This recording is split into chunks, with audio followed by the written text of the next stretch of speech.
For something so routine, walking is shockingly complicated. Biomechanists break a single step into several phases. First there's touchdown, when your heel strikes the floor. Next comes the single support phase, when you're balancing on that leg. After that, you roll onto your toes for takeoff and your leg goes into a forward swing. All of this contains a mystery. Researchers have long observed that when we walk, our planted leg bounces twice before swinging into the next step. That is, the knee bends and extends once when the foot first touches down, then again just before takeoff. That first bounce helps our foot absorb the impact of our weight as we hit the ground. But the function of the second bounce, a feature characteristic to human gait, has never been clear. In a physical review paper published last month, scientists at the University of Munich may have found an answer. By modeling the physical forces that drive our double bounce, they deduced that it's an energy-saving technique for a species that has long prioritized endurance over speed, which may be a clue about why humans evolved such an odd gait. Now, they think their model can help improve prosthetic and robotic designs, and may even lend insight into the evolutionary pressures our ancestors faced. The foot is the key element here, says Daniel Rędziewski, a mechanical engineer who led the study. The human foot is, frankly, kind of an oddity in the animal kingdom. People have a 90-degree angle between the foot and the leg.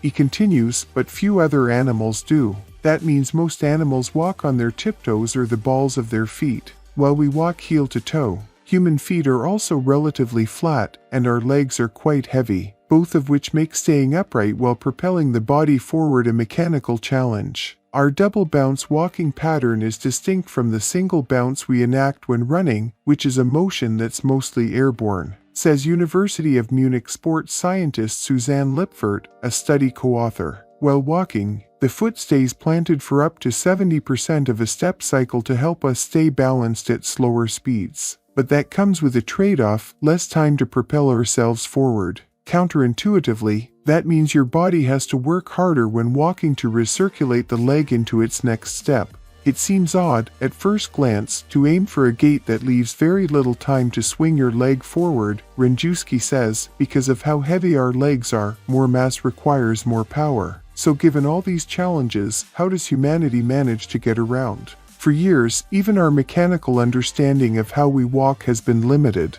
because trying to model what all of the muscles, tendons, and joints of the lower body are doing at any given time is an arduous, if not impossible, task.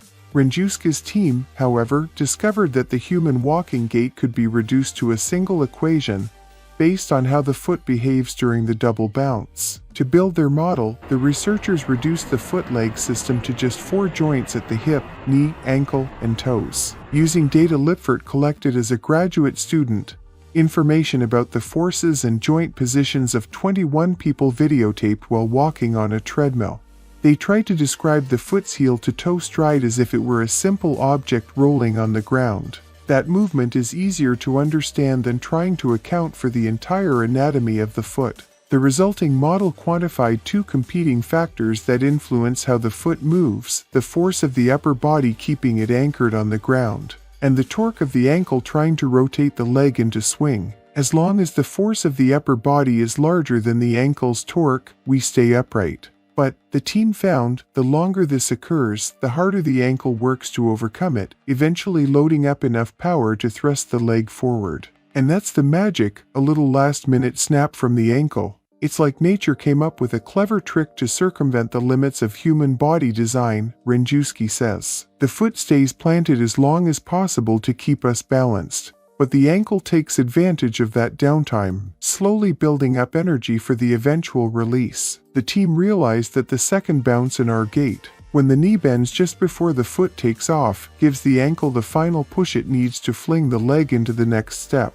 Rędziewski says that walking this way would have given early humans an edge in persistence hunting, pursuing animals until they surrendered from fatigue. Our flat feet and heavy legs aren't optimized to let us move as fast as 4-legged sprinters. So it's possible that our gait pattern evolved to grant us an advantage for distance, not speed, because the second bounce catapults the leg from the ankle rather than powering its swing from the hip.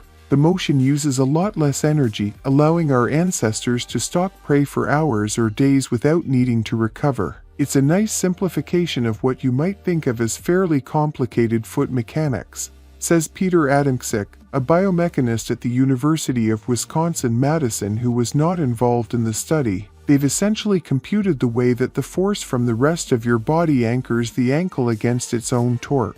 Adamczyk plans to investigate how this model relates to his own work in prosthetic foot design. Currently, he's studying how ankles stiffen and loosen for different movements, like running, incline walking, and climbing stairs. This will improve the design of devices that better mimic the natural adjustments human ankles make. And though he's not a roboticist, Adamczyk also speculates that this could eliminate some of the less than human ways these machines try to locomote. One way to control a robot is to think of it as a mass, and where you want that mass to go, then compute the positions, velocities, and accelerations needed to get it there, he says. But many times, that result looks bizarre. There are infinite ways for a robot to bend its joints to get from point A to point B, but only a handful of them might seem human. Making a robot follow a model derived from our own gait would help winnow out some of the wonkier options. So is the mystery of the double bounce closed? Ręczewski thinks it is. He points out that nature usually takes the simplest route unless pressured to do otherwise. Humans wouldn't have evolved this complexity unless it conferred an advantage. He says, it obviously gave our ancestors some extra benefit that was worth the effort.